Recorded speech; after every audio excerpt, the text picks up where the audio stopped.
NFTs work in a very similar way to Bitcoins. We track who owns what Bitcoin on a distributed ledger, as you mentioned. In the case of Bitcoin, that distributed ledger is called the Bitcoin blockchain. But NFTs exist on a different blockchain, typically the Ethereum blockchain. The difference between Bitcoin and Ethereum is that the Ethereum blockchain is programmable. You can write programs and publish them to the Ethereum blockchain. These aren't programs that you would run on your computer. These programs run on the blockchain and they interact with transactions on the blockchain. For example, you could write a program and publish it to the Ethereum blockchain that launches a new cryptocurrency to rival Bitcoin. But it's not just limited to cryptocurrency. You could use the Ethereum programming language to do all sorts of things, including, for example, making NFTs. These programs are called smart contracts, which is misleading because, look, here's an example of a smart contract. There's no legal language in there. It doesn't function as a legal document. Though I can see why they wanted to call them smart contracts, because they enforce transactional rules on the blockchain. Just like normal software, once you publish a smart contract to the blockchain, you can interact with it by sending it commands.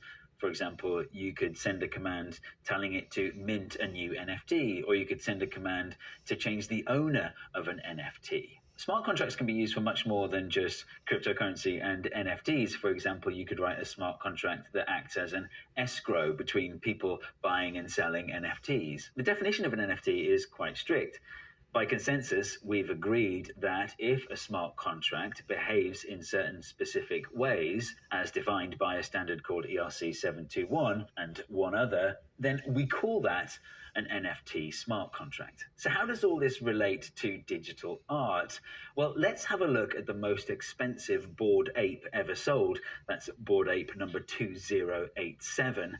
Let's head over to Etherscan, a website for exploring the Ethereum blockchain. This is the address of the smart contract that mints Bored Ape NFTs.